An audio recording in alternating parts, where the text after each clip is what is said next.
What's up, everybody? Bicoastal MMA here. I'm going to be doing things a little bit different. Um, I would like to start doing 2 shows a week. Um, the one in the beginning of the week, which is today, going over the previous weekend's fights that just happened, how my picks and predictions went. And then the second video of the week uh, being more of the upcoming weekend of fights, my picks, my predictions.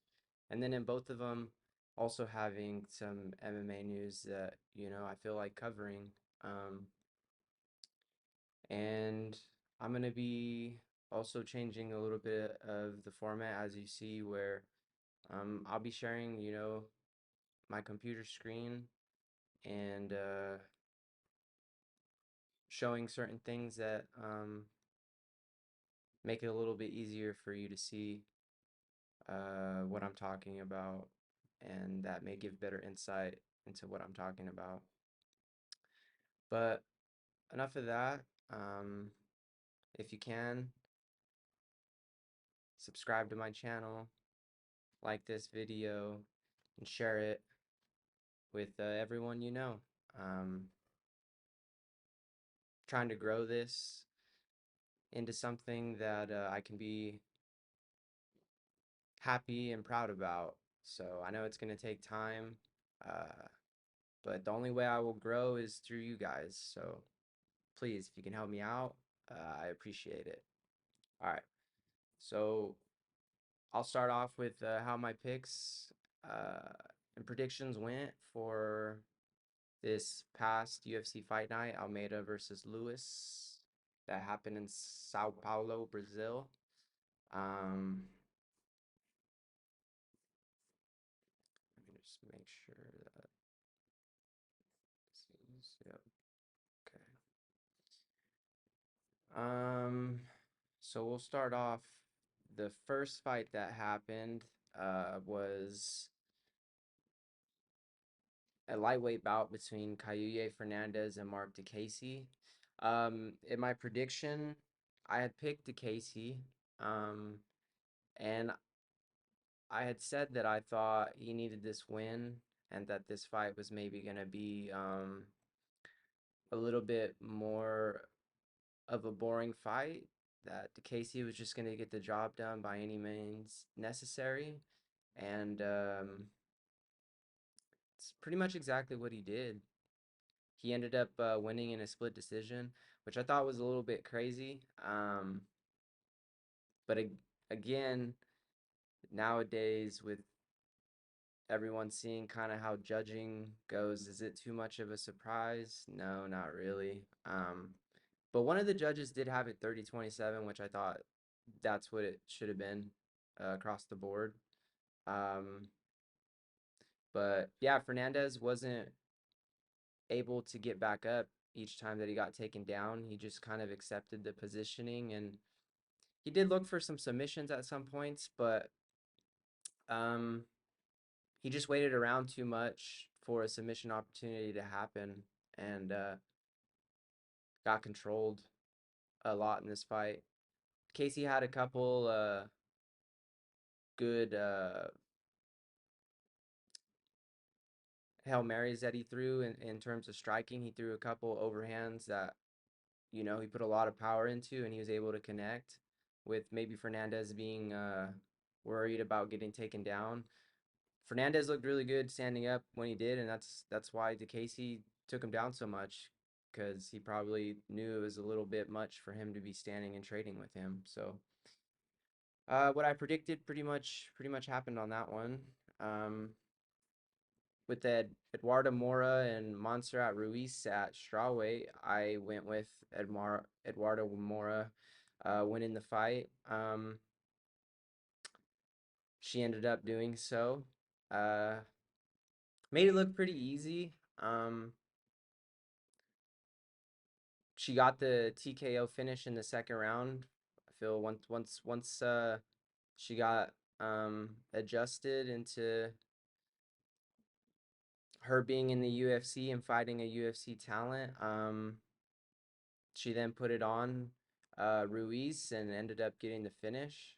Um, Seemed to be pretty easy for her. So maybe her next fight, she gets somebody that's in the top 15, if not just outside the top 15. Um, Ruiz is on a little bit of a skid, on a losing skid. Uh, maybe her next fight, they give her somebody that's a little bit more her level. Um, I have liked her fights. She's had some pretty entertaining fights, so I would like to see her continue to be in the UFC. I think they can use her, and yeah, I think Mora should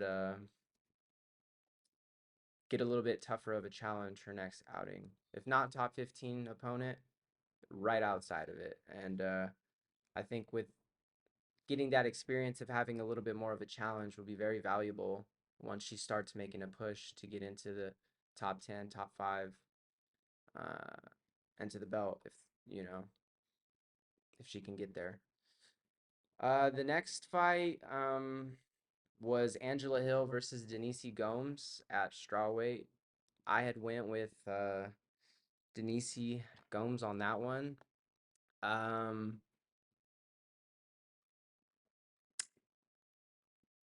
I should have put more respect on Angela Hill's name. She's the veteran, and she showed what veterans do. Denise did have her in danger though in the first round, and that was kind of my prediction, was she was gonna overpower her, whether it was in the striking or in the grappling early on. I thought, like her previous two bouts, she would be able to um, get it done and earlier. Um, which she was close. All she had to do was pull Angela Hill's arm out between her legs. Angela Hill did an amazing job defending that arm bar in the first round. Um, she did a great job of coming back from that first round. She got put in a really bad spot. Um she got put on the ground and almost got submitted. Um, but she was able to persevere. She was able to come back, and in the second and third rounds, she totally took over the fight and basically broke Gomes. So now I know in the next fight, maybe to put a little bit more, next fight that Angela Hill has, put a little bit more respect on her name, and that was a good job done by her. She got the win and was able to dominate in the last two rounds of that fight. The next fight that we had was Vitor Petrino and Modestas Bukauskas at light heavyweight.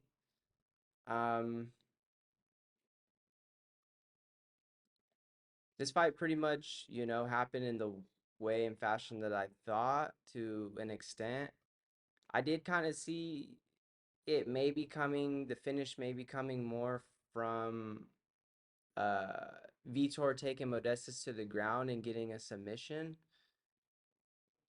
But I did say that Bukauskas' chin was going to get tested, and it definitely got tested, and it did not pass the test. Modestas ended up getting KO'd in the second round.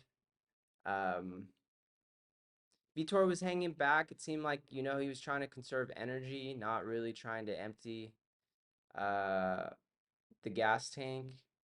Um, the first round was a bit conservative with the striking, got a takedown, was able to control that round. And then came out in the second, still was conserving his energy, and off of a really nicely timed shot, was able to hit Modestas with the KO shot. Wasn't any need for any follow-up shots. Ref called it. Ended up getting a performance of the night. Was a nice knockout. Very deserving of it. Going forward, I think Petrino is knocking on the door of a top 15 opponent. If not just outside of it, if they want to take a slower approach, I think that's not that bad of an idea either, just because right now the light heavyweight division is going through quite a bit of possible contenders in the like top five. Um, so we'll see how those fights play out. You still have Jamal Hill that's going to be coming back. Obviously, um, Pereira and Prohashka are going to be fighting here in the next pay-per-view. So we'll see who ends up winning that. And then you have Johnny Walker that's up there, and Ankalaev. Right now, they just had what they had happen between them fighting, having the DQ. I don't know if they're going to run it back or what's going to happen there. But yeah, there's a bit of shuffling around at the top of the division. So if he takes a little bit of a slower approach getting up there in the rankings, I don't see it being such a bad idea. He's a younger fighter. And the more experience and skill that he has for when he makes that push, the better. Modestus, I think, still is a very, very dangerous guy, and I still think there's a lot of fun fights to line up with him for people that are just outside of the rankings. And maybe he'll learn from this and he can come back and make a push too into the rankings. So I'd like to see him stay and get good opponents in the future. The next fight that we had was Renat Fakandinov and Elizu Zaleski dos Santos. I had went with Renat Fakandinov getting the win in this one. Coming into this fight, he was looking really good with his previous opponents. He came out, almost finishing Santos in the first round. Was off to a really good start. But Santos was able to survive. I thought the first two rounds, for sure, Fakandinov had. At least the fight, when I was watching it, in my opinion, that's what I thought. I thought the first two rounds for sure were his. The third round is where things got a bit dicey, and even at the beginning of the round, I thought Fakandinov did a good job of controlling the round, and I was seeing it as him possibly maybe even getting that third round to go to him on the judges' scorecard, especially if he would have been able to maybe get a takedown later in the round. But he ended up getting hit by a liver shot and got put on the ground. Couldn't really move that because of how bad the liver shot had hurt him, and he got put in some real bad trouble. Almost got finished. Um, the fight ended up being a draw. Um, I still thought it could have been a 29-28 decision win for Rakendinov, but um, I don't know. I still think that there needs to be a better clarification of what a 10-8 round is. Because if we want to be yeah, he almost finished Rakendinov.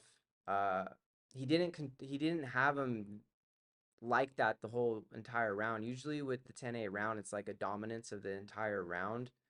Even towards the end of the round, Fakandinov recovered and was able to get up. But if you want to be technical with that, like could we not then give Rakendinov a 10-8 round in the first round? Like, he had Santos in really bad trouble, almost finished him, and I would say controlled basically most of the first round, but ended up being a draw. I think this is a good um, learning experience for Rakendinov because it's good to be loose out there and to be having some fun, but I feel like Rakendinov was having a little bit too much fun. Uh, and that's ultimately why he ended up getting caught with that liver shot. Um, he was just leaving himself open a lot and wasn't taking Santos maybe as seriously as he should have. So ended up being a draw, so I didn't get that one right. And we'll see what happens between these two guys. Do they run it back or do they have different opponents on the next one? We'll just have to wait and see.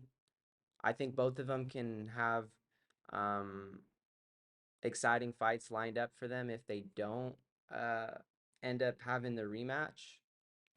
Um, Anybody that's just outside of the top 15, I think will do for them for a fun, exciting fight. Um, but I would like to see the rematch just so uh, there can be a definitive winner between these two. So we'll see what happens. Um, I forgot to mention this night was a little bit weird in terms of you had a draw, which you don't get a whole lot of draws, but also too, this card got moved around a little bit. Elvis Brenner ended up getting moved up to start the main card. I think how many fights was there that 5 fights fell through. Um, most of them being just canceled altogether. Brenner, I think, was the one where he just got rebooked. He initially was supposed to uh he was supposed to fight Esteban uh Robovics, which I thought was gonna be potential fight of the night. He ended up getting performance in the night in this one. He had a very nasty knockout.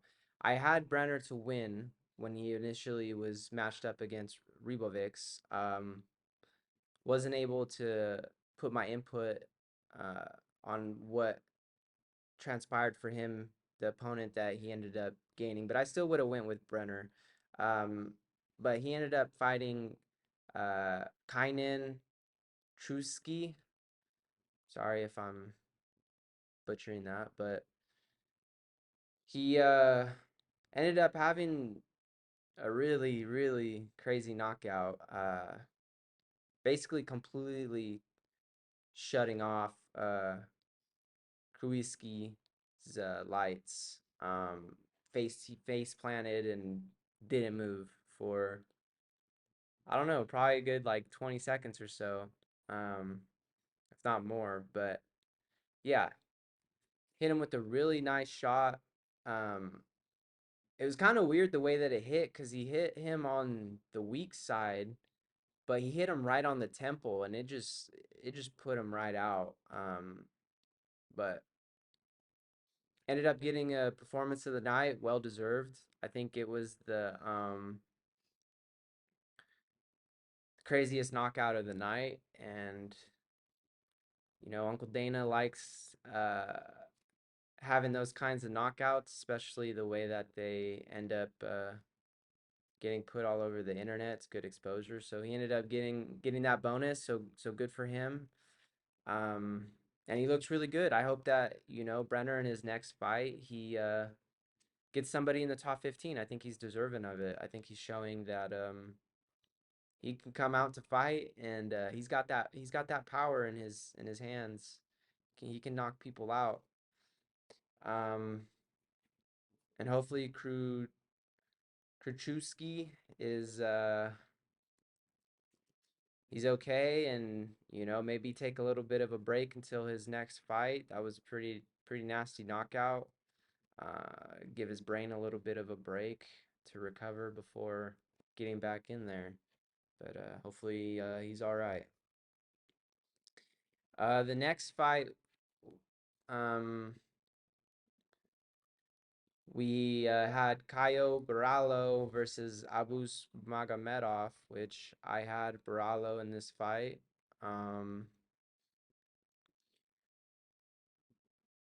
It ended up going a little bit differently than I thought. I thought, honestly, he was going to mix it up a little bit more with the takedowns and controlling him on top, but he kind of ended up going more with the keeping it on the feet approach. He came out as a southpaw, which I don't think I don't think he's ever done that. I think that was new. And maybe that was just to throw Magomedov off for the first round.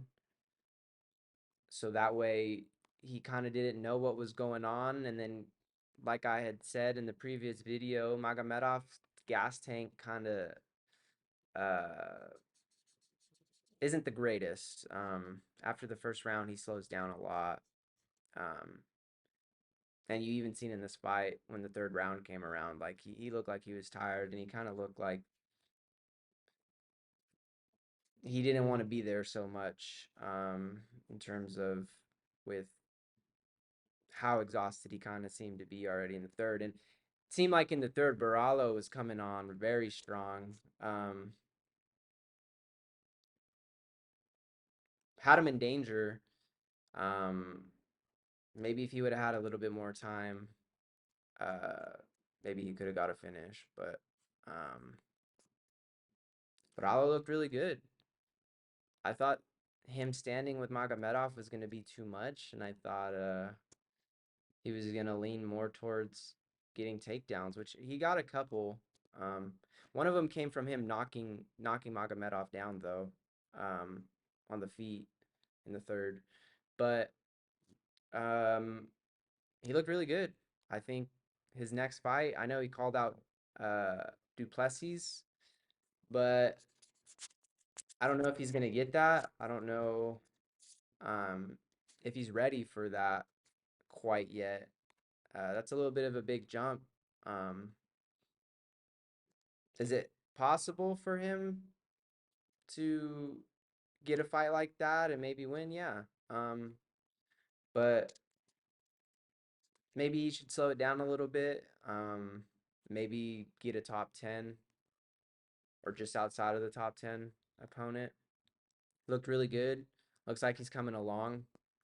I was very surprised with the striking. He was coming in and coming out. He was coming in when he needed to get some strikes off and was getting out as he needed to when strikes were coming his way. So he showed that he can stand with a dangerous striker.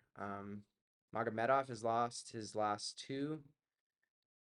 Fight before this being against the now champion Sean Strickland. So I'm sure they'll find a matchup for him that works. And who knows? Maybe he gets some things together. He works on his cardio a little bit and maybe comes back as a more complete and better fighter and makes another push to try to get into the top 15, top 10. Um, but yeah, I had picked for Barallo to win. Uh, I think by submission. Did I pick him to win by submission? Let's see. Yeah, I picked him to win by submission, but I did say that if he didn't get the submission, that he'd be able to grind out a decision, which he was able to do. So, um, didn't get the submission, but still I had him to win, and he did that. So the next fight was Rodrigo Nascimento versus Dontel Mays. I had picked Nascimento to win. I thought that he was going to kind of have the same game plan that he did the first time that they fought each other. Thought Mays had some holes that didn't seem like he had quite been working on, at least from what his last fights up to this fight had shown. Um, and I was right. Nascimento was able to, kind of bully him and beat him up, and I even said that it was going to be by a decision. So I was pretty spot on with this one. Um, I think going forward, um, I mean, with the heavyweights, I don't even know if um, I think these guys are right outside the top 15. There's not a whole lot of heavyweights, so maybe Nascimento's next fight, he gets a top 15 ranked opponent. I think he's shown he can give some problems to people in the top 15. Um, with Mays, I just think, if he can work a little bit more on like his positioning, not allowing for people to put him up against the fence and get him in the clinch and kind of bully him. And if he can work a little bit too on his cardio, I think he's just a little bit away from, being able to put together um, a complete package where he can be somebody, that can go out there also and get into the top 15 and maybe work from there. Um, I think he comes out of the same camp as John Jones, so like I don't know how that works if he's even they're both heavyweights, so maybe he works with Jones, but I'm not really sure. But if he could get some work in the, you know, department of positioning, how to, you know, not get bullied and pushed around in the clinch and up against the fence. If he could work with that and get that um, to get better in that, I think that he could come into the top 15 and present some problems. He has power. I mean, these guys are heavyweights. Kind of everybody has power, but you can get away with a lot less skill in this division. And once you get into like the top 10, top 5, that's when you got to be a lot more on point. But we'll see what ends up happening with Mays if they keep him and give him another fight to see uh, if he can turn it around. But I think Nascimento should get a top 15 opponent in this next fight. The next fight was the co-main event. It ended up being a fight of the night. Um, this is another one of those fights where I went against the veteran, and they made me regret it. And I didn't put enough respect on their name. Talking about this fight, coming into it, I said some words about how Dalby, is a very tough guy. Somebody that's going to be there all 3 rounds, and he's got that dog in him. And Bonfim came out, really good in the first like round and a half, the first round, and then in the second round for about half the round, he was still there in terms of putting a lot of pressure on Dalby and hurting him, but Dalby was able to take everything that was given to him. He did get put in a real bad position in the first round, but he was able to defend submissions.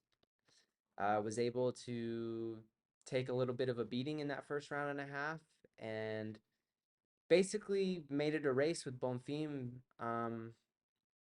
to who gets tired first. And Bonfim definitely got exhausted, and that's when Dalby turned the tide and put the pressure on Bonfim, and Bonfim didn't like it. He didn't like the knees, and he ended up kind of just giving up.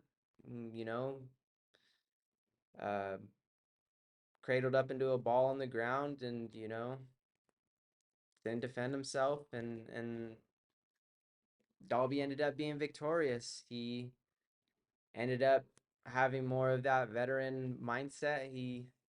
Whether this was planned or not, who knows?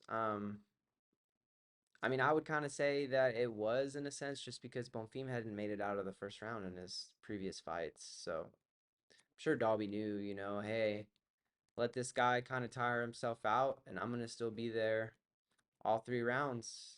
I'll be there in the end of the second, and I'll be there in the third, and good for him. Um, he's making that push towards the title, and I would like to see him in his next fight. Honestly, after this one, I would like to see him get a top 10 opponent. Let's push him in there. Let's start getting him towards the top of the division, towards a title fight. I think it's deserving. Um, Maybe Bonfim after this one, he'll learn from this, and whether he works more on his cardio or if he works more on the strategy of, maybe pacing himself a little bit better, he's gonna have to turn that around. I mean, some of these guys, you're not always gonna be able to, you know, bully them and put them out in the first round. Some of these guys are really tough, and it takes a lot to get them out of there. And if you're not able to conserve your energy for 3 rounds, it'll be a bad time for you after you tire yourself out. And that's just in 3 rounds. If this guy's gonna live up to his hype and eventually be able to make a push for a title run, once you get into those 5 round fights, again, if you can't get someone out of there in the first 2 rounds,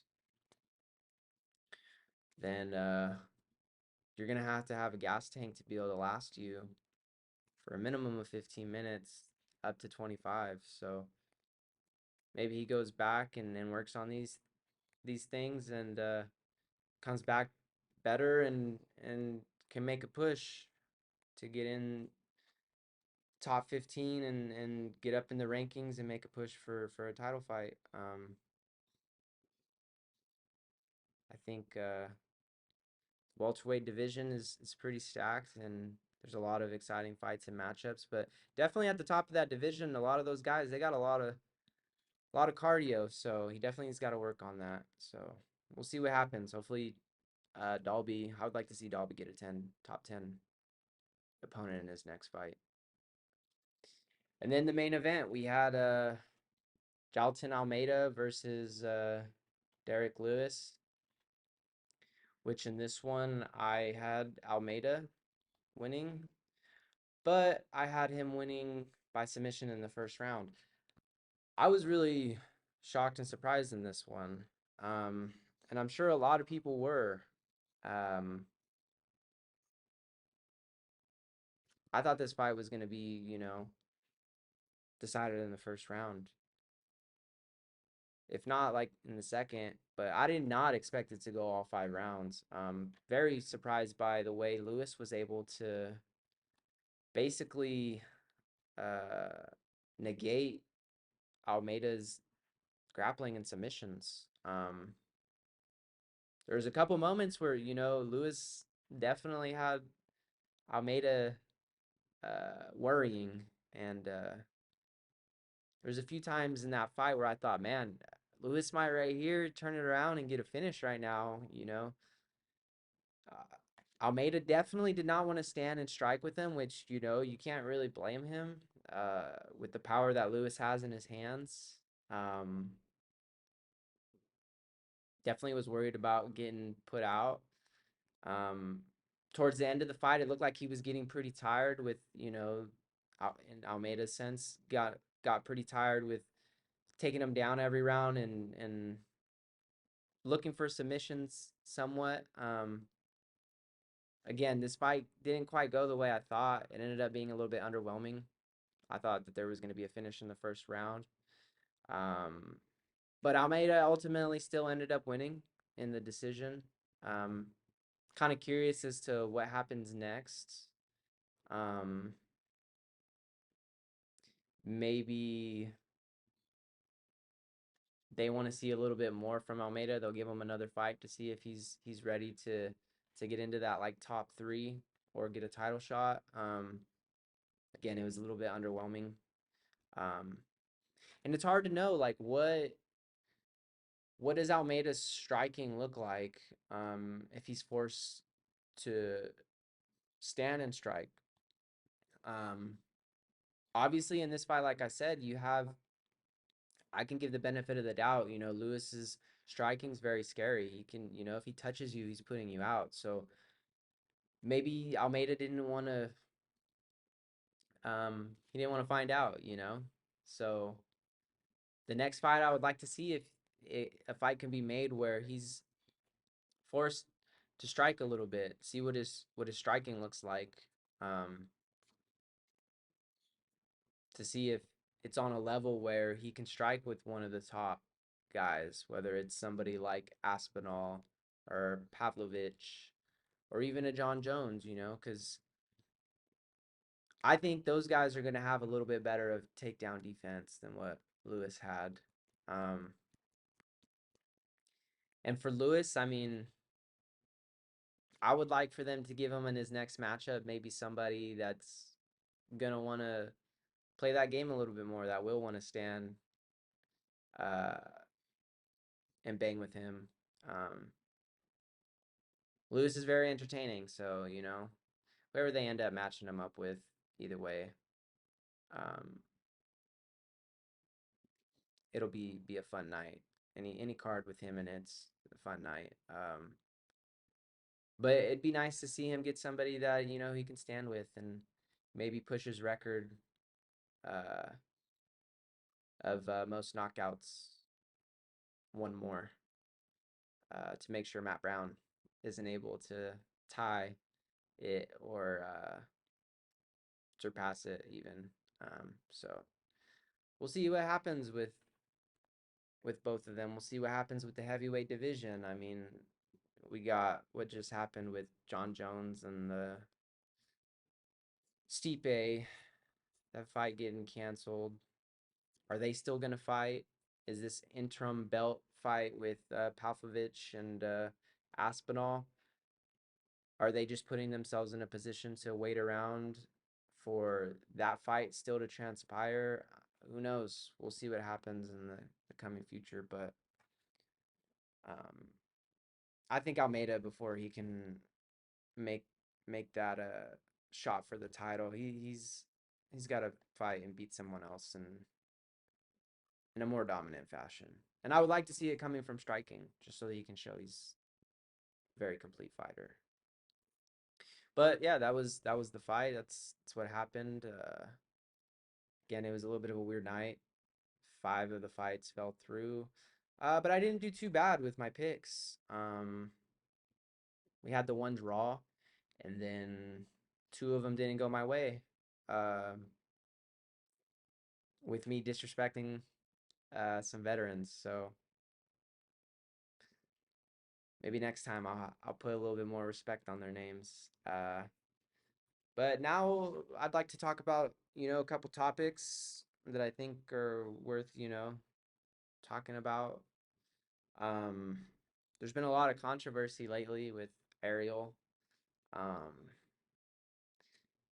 and I like to talk about my thoughts on it and hear any of your guys' thoughts on this, whether this is hurting or helping him. I'm sure a lot of you seen what happened with him and Chael. Uh, they got into a little bit of an argument. It seemed like it was pretty ugly. Who knows? Maybe their friendship will no longer be the same. Um, but yeah, when I watched that interview, when Ariel started off with just trying to rip on Chael, like it's pretty evident to see for most people that Ariel has had his confrontations and his differences with the UFC and with specifically more so Dana White. And I think that this was like the closest thing he could get to being able to be, you know, having a moment of, "Ha, I told you so." Couldn't do it with Dana. So like, who's the next best thing, or who's the next best person? And I think it points towards Chael. Still works for ESPN, heavily involved with the UFC, and he's had a little bit of some differences with Francis himself. Um, but yeah, I kind of didn't like to see that. Even if like I'm trying not to pick sides on this, like if that's your friend, like why would you do that? Why are you gonna bring him onto your show and just start ripping on him and like, "Ha, I told you so, like you were wrong, eat your words, eat the crow," like this, I don't know. Just a little bit uncalled for, and hopefully they patch things up and it doesn't ruin their relationship, but it was 50 minutes to an hour of both of them just ripping on each other and calling each other names. And at the end of it, Ariel tried to kind of play or pull a little bit of the card of Chael being racist towards them, which I don't think was the case at all. And it just sucks to see something like that. Uh, Especially when it's like kind of evident that like the beef is not between them. Like I said, it's more Ariel wants to be able to say, "Ha, you were wrong," to Dana in the UFC, but that has nothing to do with Chael. Chael might have had a little bit of opinion on it, but like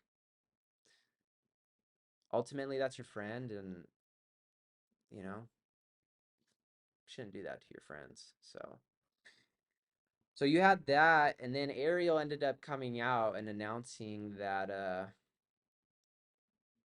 UFC, I think 297 is what it would be.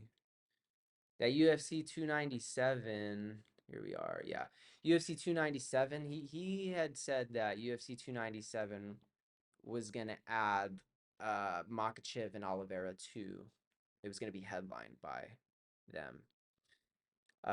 And shortly after, which whether it was Dana that told Brett, hey, go make this right or whatever, Brett Okamoto ended up coming out and saying Islam Makhachev versus Charles Oliveira 2 will not headline UFC 297 next month in Toronto, per Dana White.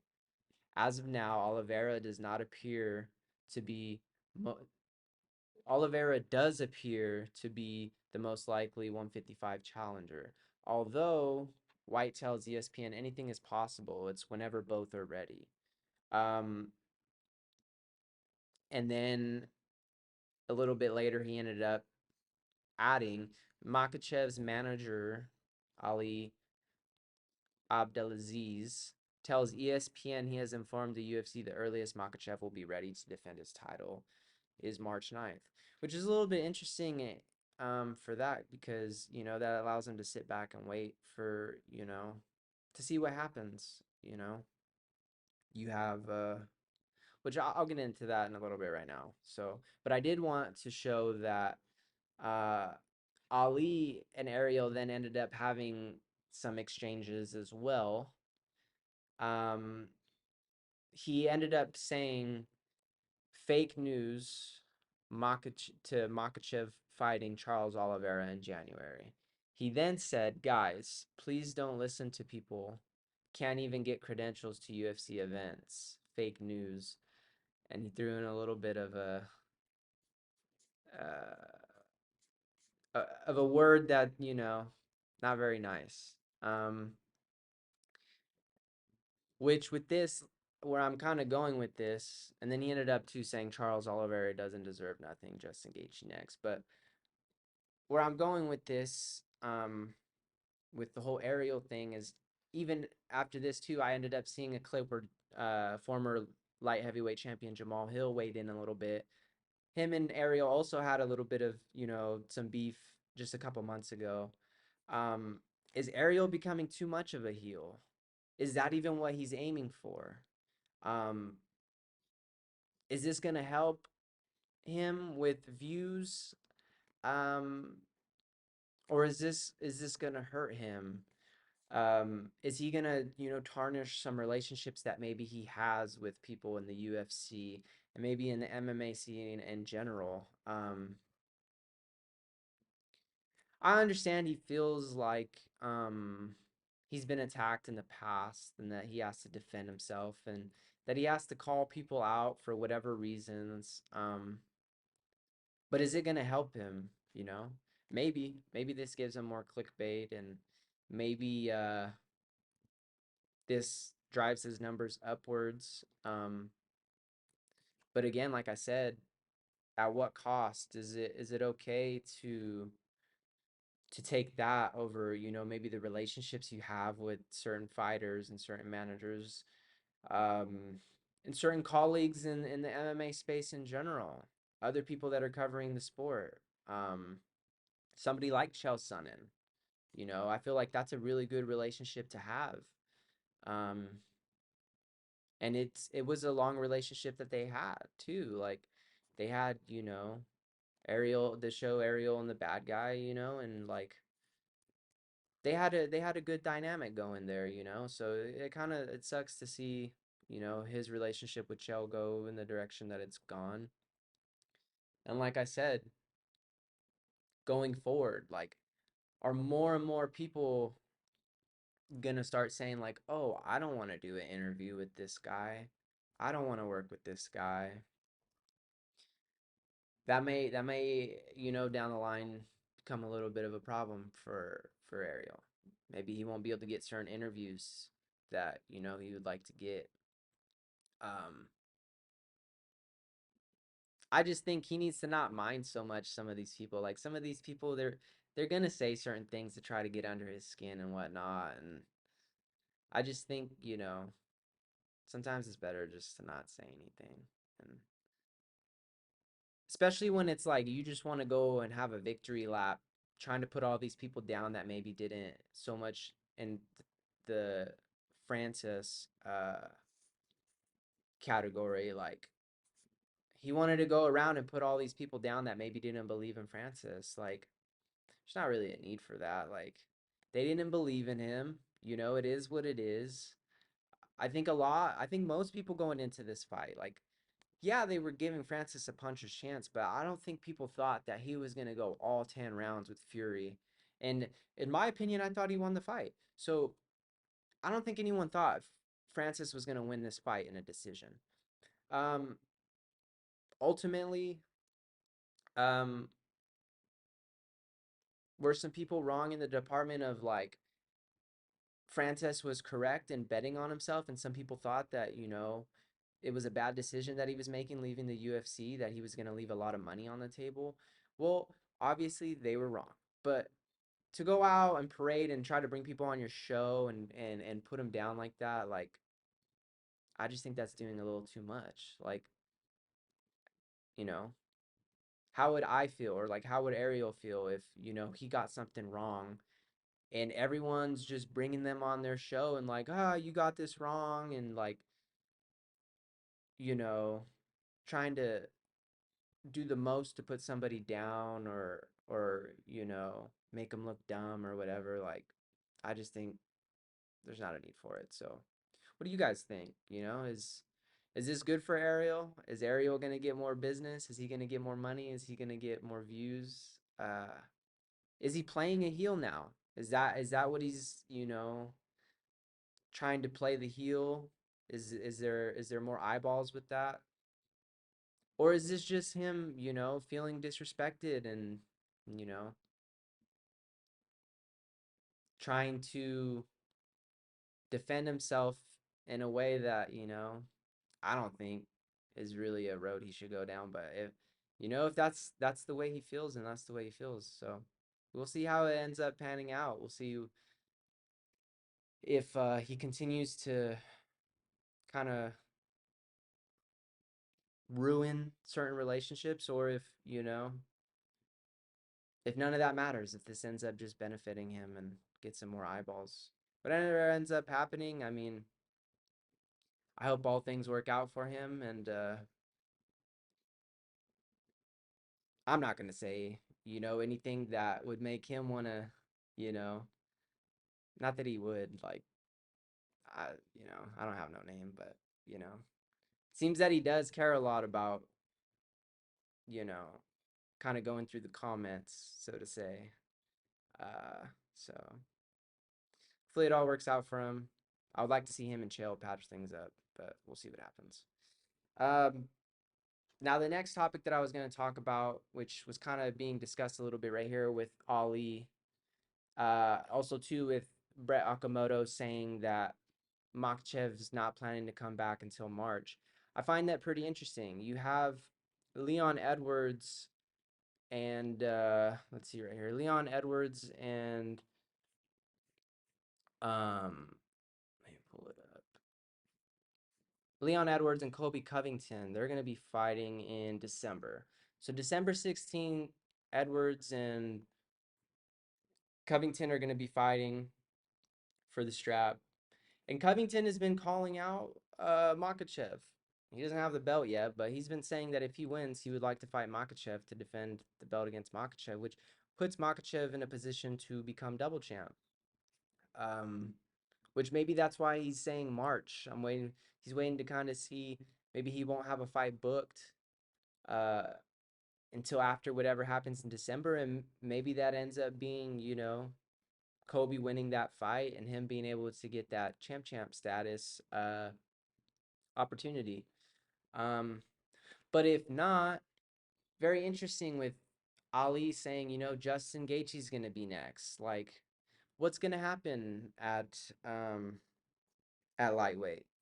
There's also been talks about Connor. Um, who else could maybe be? I would say you got Oliveira, you got Gaethje, you got Connor, and then yeah, you got welterweight. So you got if Kobe wins, maybe he goes up. Um, I don't know, a little bit crazy. Like I do think that Oliveira is the most deserving, just because this. I know that Gaethje had that crazy knockout of Poirier, and he thinks he's deserving, and I think that he is deserving of a title shot, but not over Oliveira. Oliveira made pretty quick work of Gaethje, and I just think, he's deserving of the title shot. I think maybe he did have a bad night that night. It kind of sucks that he pulled out of this last fight, and that's kind of where I could see why someone like Ali is calling for Gaethje to be next in line. Um, but I don't know. I think there's unfinished business there. I would like to see what happens in a rerun with Makachev and Oliveira. Me personally, I think Oliveira is gonna give the most problems if anybody's gonna give the most problems at lightweight. Connor, I know that that name was floating around, but I just don't really see how that's going to work. I mean, all that still is very up in the air. We don't even know if he's going to fight Chandler. I know that Chandler's saying that they are, so maybe that is going to happen. But does beating Chandler then jump him straight into a title fight? It's Connor, so maybe it does. Um,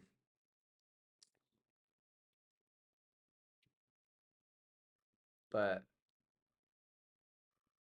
I know it's a money fight. It's a money fight for Makhachev. I know that's why Makhachev wants to have that fight, and maybe too he wants to do it in more dominant fashion than Habib did. Maybe Makhachev wants to show like, hey, Habib had his time, um,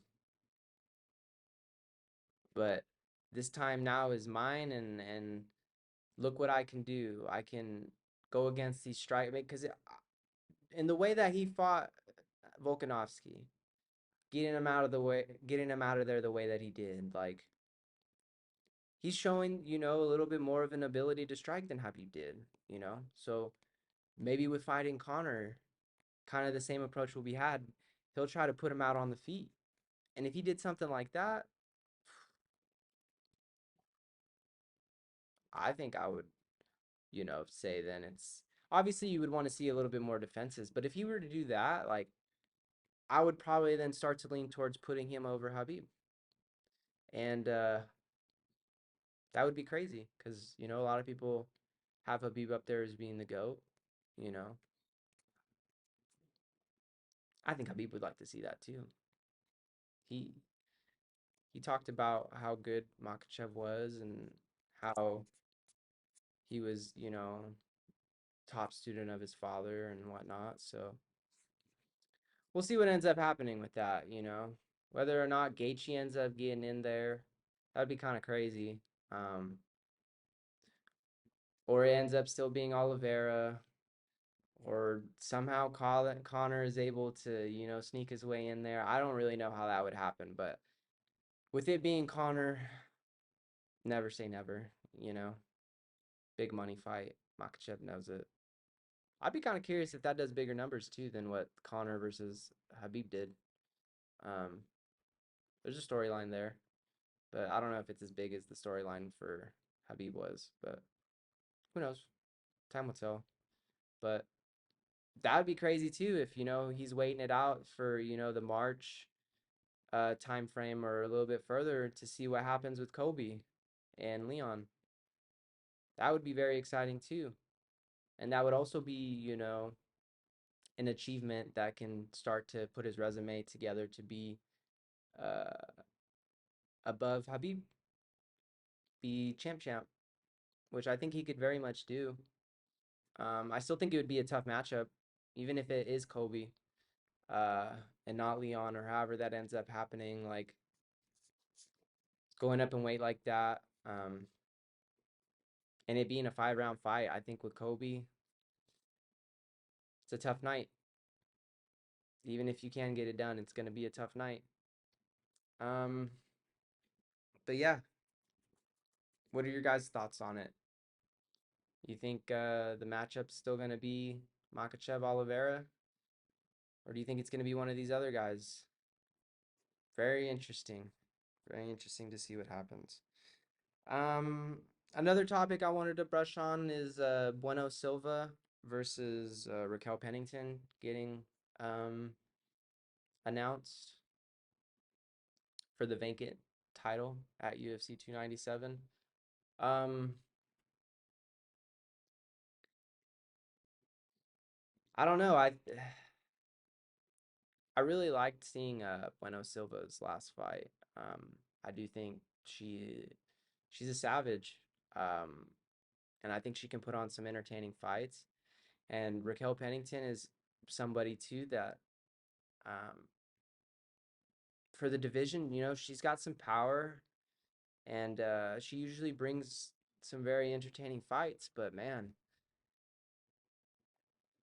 it's gonna be a little bit weird seeing the women's bantamweight division title fight and then not having Amanda Nunes involved.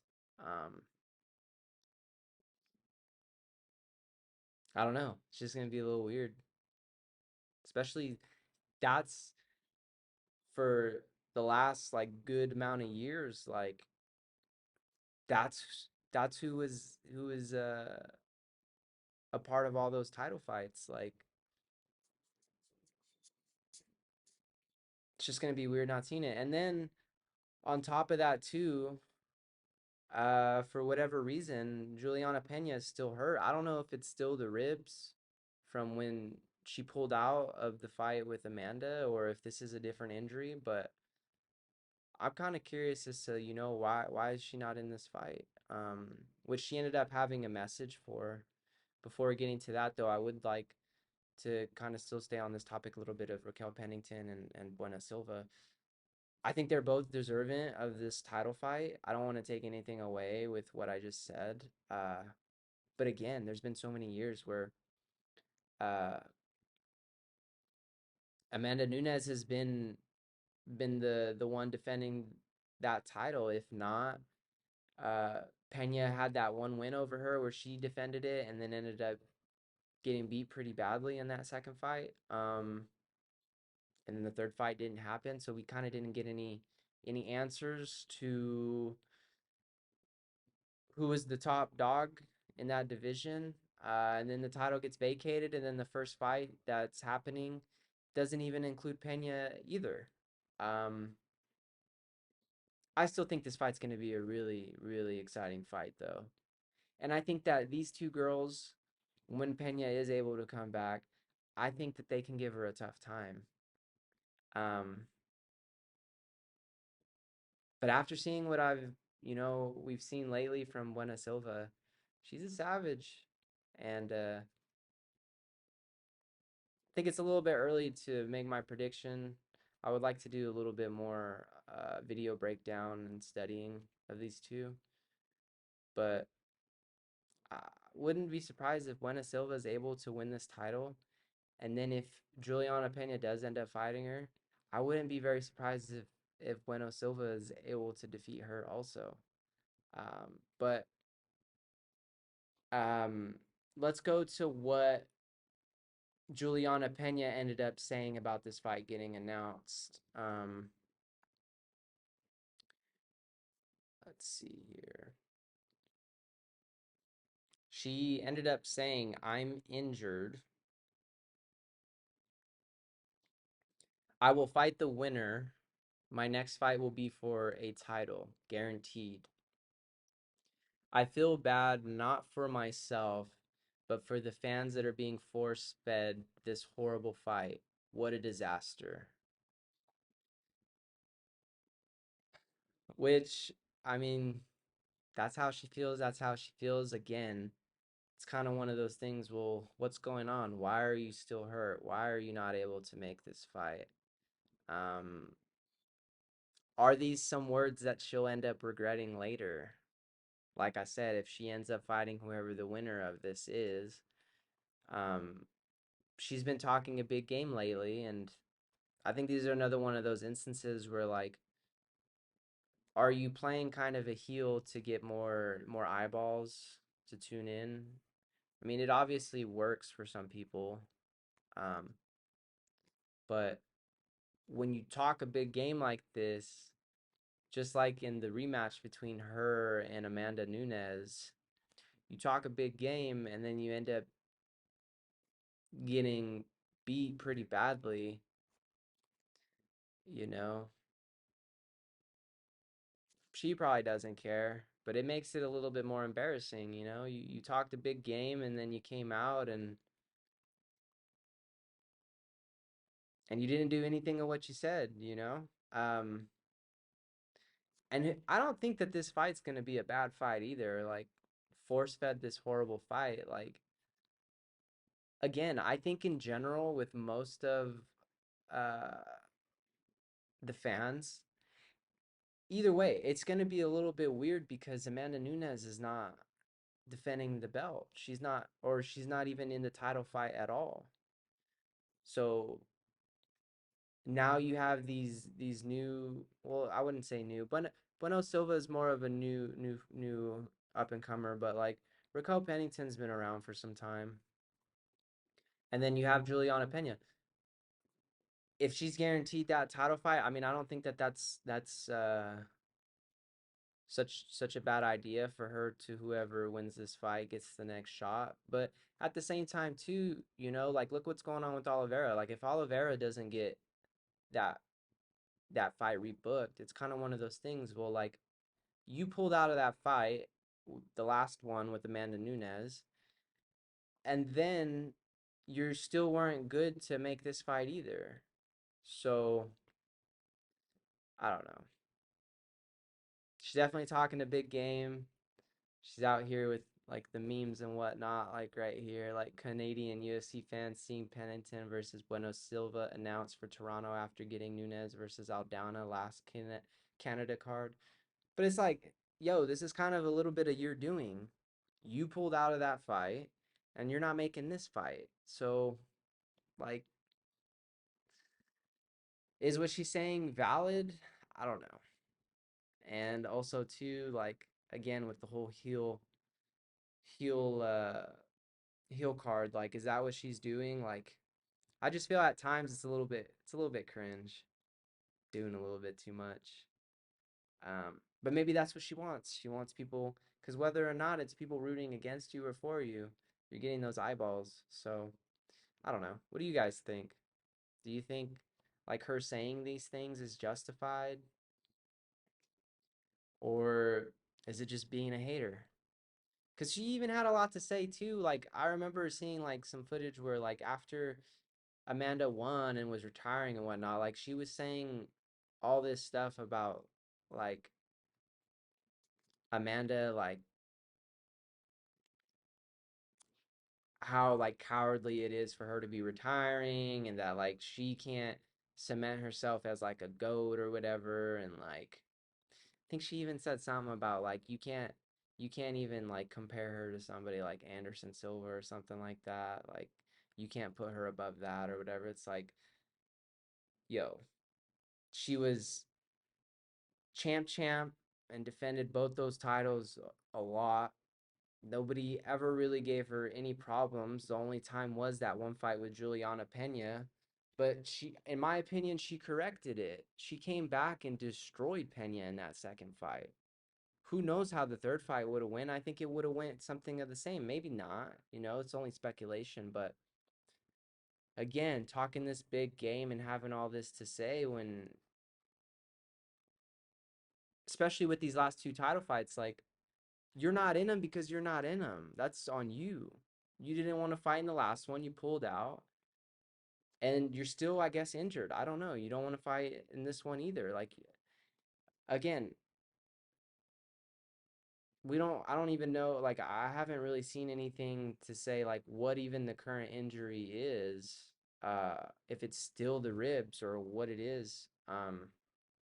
But to be talking this big game while you're sitting on the sidelines, again, it's a little bit cringe. Um, but yeah, we'll see what happens with this fight. We'll see if she ends up getting matched up, and we'll see how that goes. Hopefully, she's able to be who she says she's supposed to be. Time will tell. We'll go on with the next topic. I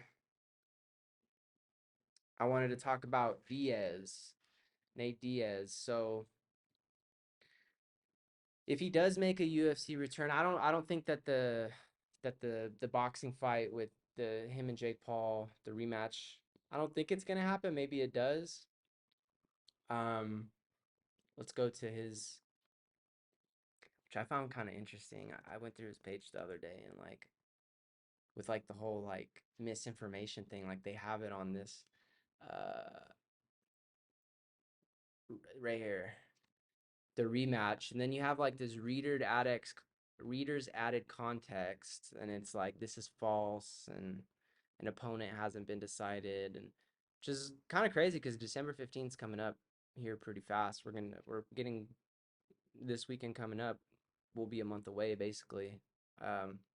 So interesting to see maybe what happens there, but probably not going to happen with Diaz. I know that Jake though was calling for uh this fight to happen in MMA, but it would have to go through the PFL.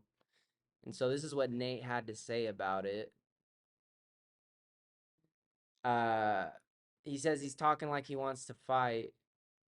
I'm ready to fight tonight. He ain't ready till 2025. And as you can see on the screen, a little bit different language, Nate being Nate, I love to see it, but uh 2025, that's then very apparent that Jake wants to one get more um training and exposure in the MMA world before, and that's far away. That's that's over 2 years away, so you're gonna add on top of the the age gap and how Jake has a little bit of the stereotype of picking on older fighters. Well, that's going to add another 2 years for Nate. Like, and I'm always going to be here to root for Nate. Like, this isn't a dig or anything, but like, he's starting to get older. He's starting to slow down a little bit. Like, I wouldn't care to see that. And Nate doesn't care to see that either. I mean, he says it right here. Like, I'm good. I'd rather fight real fighters and never backtrack to minor league PFL. Fight yourself. And that's where now I'm going to come to, obviously he said it right there. Like, he's not going to fight for the PFL. So that ain't happening. Like, um, he's gonna be looking to probably come back to the UFC. And you know, what do we think will be some opponents that will be brought to the table? Um, I like to hear what you guys think, but the only things really that I can think of is, I don't think Nate's gonna fight anybody that, isn't like either like a top contender or has a big name. And to me, really the only two names that I see happening and that I would love to see, one being the trilogy between him and Connor. Um, I think most people would want to see that. I think that's the fight to put on. Honestly, I would rather see that than Connor fighting Chandler and trying to make like this run for the title. Like, let's see Diaz and Connor. Let's see who is the better of the two. Let's finish it. 1-1 apiece. Um, if not that fight, then I can see him and Poirier also fighting. Poirier said. Uh, he either wants to fight top guys for the title or he wants the big money fight, which a fight with Diaz is a big money fight. Um, and I could also see that fight being a good fight to have too.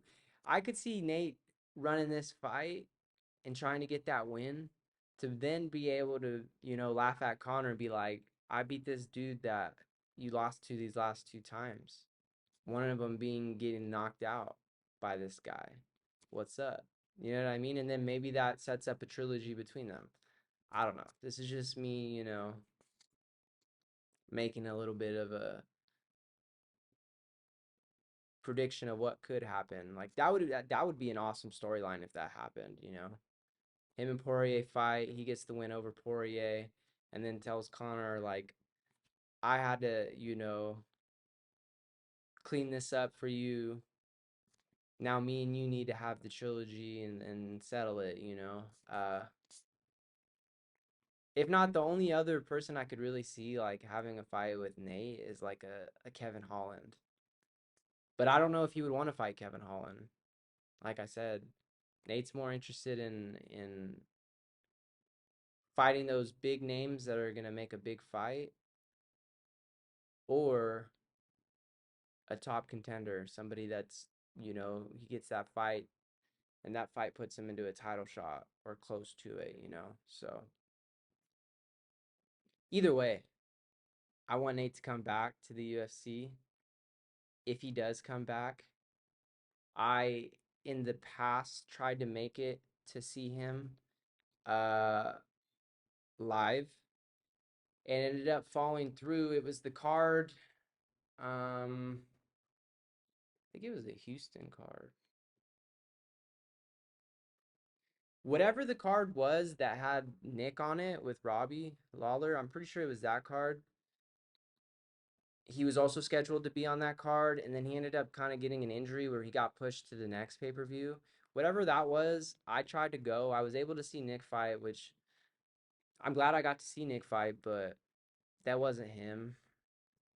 It wasn't himself or like what he was. It seemed like he kind of, and he said he kind of got forced into that fight. So, but I would like to see Nate live, and if he came back to the UFC, I would do the best of my ability to try to make that card and see it live. Um, Especially if it's his last fight. I think that would be something to see. But whatever Nate ends up doing, I'm always gonna be there to root him on and try to see it. Uh, he's one of the best and biggest to do it in the UFC in terms of entertainment. And again, I'd like to see him and Connor run that trilogy. I think that's a fight to make. But tell me what you guys think. What do you guys think is gonna happen? Think he's gonna have another boxing match with Jake? Do you think that's it? And now, you know, give it a little bit of time, come back to the UFC, or you know, I don't know. I don't know. Outside of that, I don't really see any other options at that point. Just retirement. But Let me know what you guys think. The last topic that I wanted to go over for today is I seen something a little bit interesting in regards to Sean Strickland. Reportedly, he has been asking for a fight in December.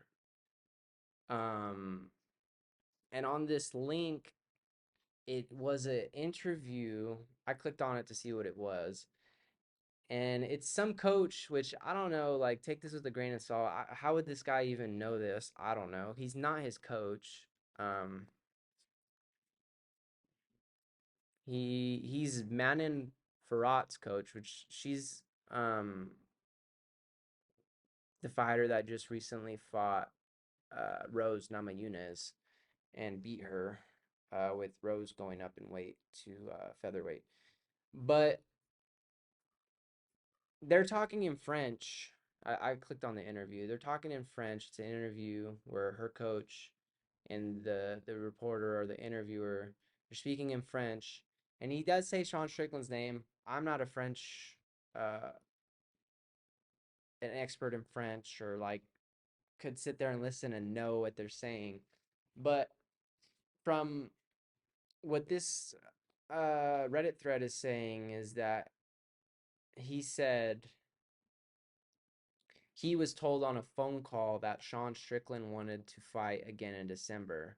Several opponents were proposed to him, including Khamzat Chimaev, which maybe that fight is gonna was offered to him at a much later date, because I seen that, Khamzat injured some ligaments in his hand, and I'm pretty sure, like, with the hand, especially when it comes to ligaments and stuff, it's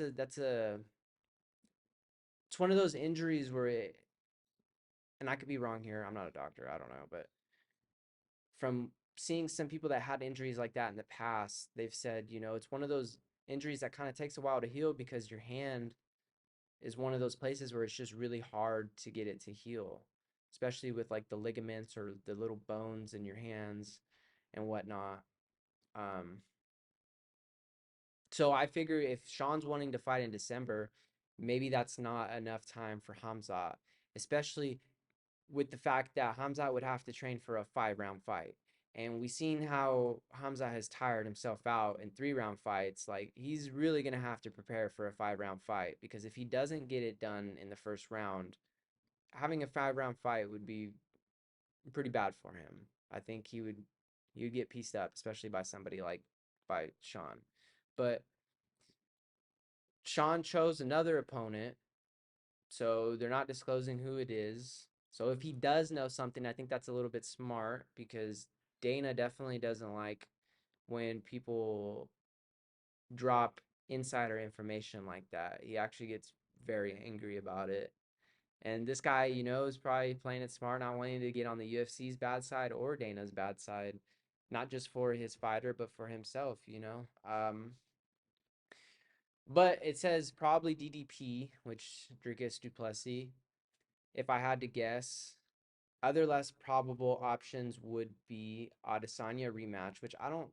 Adesanya said he doesn't want to fight for a while, which who knows what a while means. But with that being said, I would at least think he doesn't want the rematch with Strickland, at least not right away. He wants to see what happens. Maybe Strickland, when he comes back, is not even the champion anymore. Um, or if he is, it gives him more time to be able to study Strickland and have a better fight camp and strategy coming into that rematch. Whitaker, which I think is interesting, but he's coming off of a loss. Only way I see this happening is Dana in the UFC is mad at Duplessis for pulling out of that fight with Adesanya, and so to kind of spite him, uh, or to get back at him, they'll give the fight to somebody else. Which Whitaker's not bad of a name to throw in there. I mean, he for that division, he's one of the best to do it, outside of Izzy. Um And I think that's a name you throw in there and it does well. It does well in numbers, and it's a fight that people would like to see. And Costa said he wanted to fight soon, which I don't know how you just throw Costa into a title fight like that. Um, but who knows if there's enough of a back and forth between Strickland and Costa, it can be made into a big fight, you know? Like Strickland in these last few months, especially after winning the title, he's got a lot of eyeballs on him now. He gets a lot of attention. So the way that he trash talks, I think it could, you know, with any of these opponents, I think that it could make it a fight that people want to tune in and see from the storyline. Um, and then they go on to say it seems weird because the December card is already stacked, but I guess if it's true, we'll know very soon, which is true. Another possibility is if he is wanting to fight that soon, maybe they get pushed into the 297 card. Maybe they get made to headline that. Who knows? Um, but I would say if this is true, if a fight is being made soon, it's got to be Dricus Duplessis. I would think. Like to me, that's the fight that's gonna be made. If there's gonna be made a fight, like he beat Whitaker, which again, Whitaker's been that dude in the division for a long time. It wasn't until Izzy came around. It's the only one as of late that really exposed him. And then obviously Duplessis then got the better of him in that fight, which maybe Whitaker just had a bad night that night. Uh, and Duplessis is very dangerous. It's you know, all it he's one of those kinds of guys where if he touches you a little bit on the feet, like he's got a lot of power. He's gonna put you out. And you know, maybe if Whitaker had that one back, maybe it would go differently. You know, um, but like I said, Whitaker getting thrown in there, I could see it selling. I wouldn't be too upset at it. Um, Costa kind of doesn't make any sense, but who knows? Crazier things have happened. Um, and I kind of agree with Sean with the Hamzat doesn't really deserve a title shot next. Also, like he hasn't fought anybody in the top 10 of that division, and he's shown that if he doesn't get you out of there in the first round, his gas tank is an issue. And if he's in a 5 round fight and can't get it done in the first round, I just think somebody like Sean is going to piece him up. He's probably going to get a TKO finish, to be honest. So, and again, Adesanya, with that rematch, he said that he wants a break. He needs some time. He doesn't want to fight anytime soon. And I would think that he holds to that. I think whatever's going on with him, if he's having some issues with his mental, I think it's a good time to take a break and get all those things handled and come back the best version of himself that he can be because he's going to need it. Because in that fight, he got dominated, which is crazy. Nobody's been able to do that before. Yeah, you had Perea uh, knock him out or TKO him standing, but no one has dominated Adesanya like that for 5 rounds. Like that was just crazy to see. So I don't know. Whatever ends up happening, the sooner that Strickland fights, the better because he's one of those guys now where like it's exciting to see him fight. It's exciting to see the buildup of his fights, and it's exciting to see the fight, and it's exciting to see what he has to say after the fight. So sooner the better.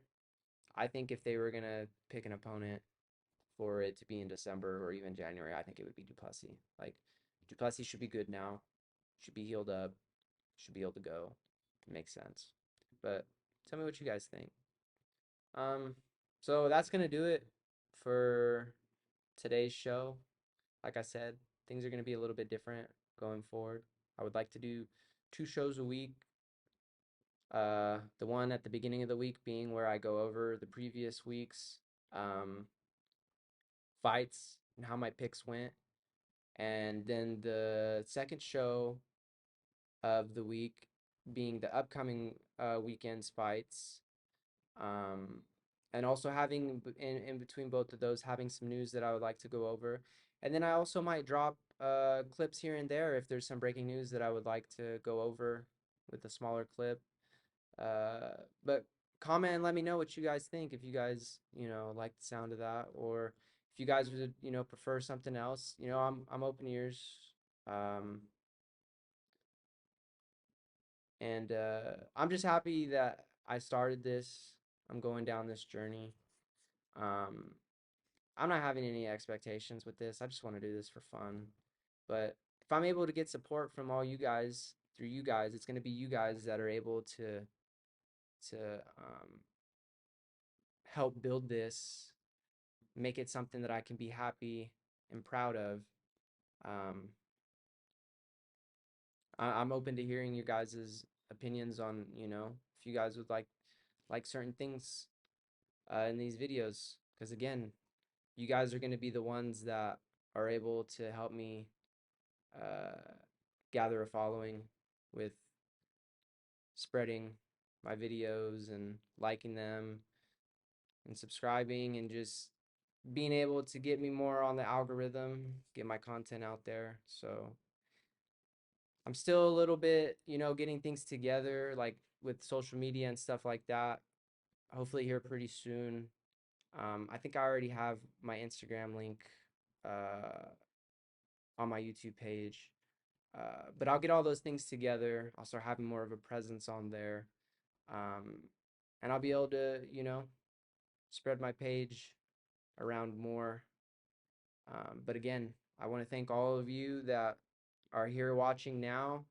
Um, Thank you for being here.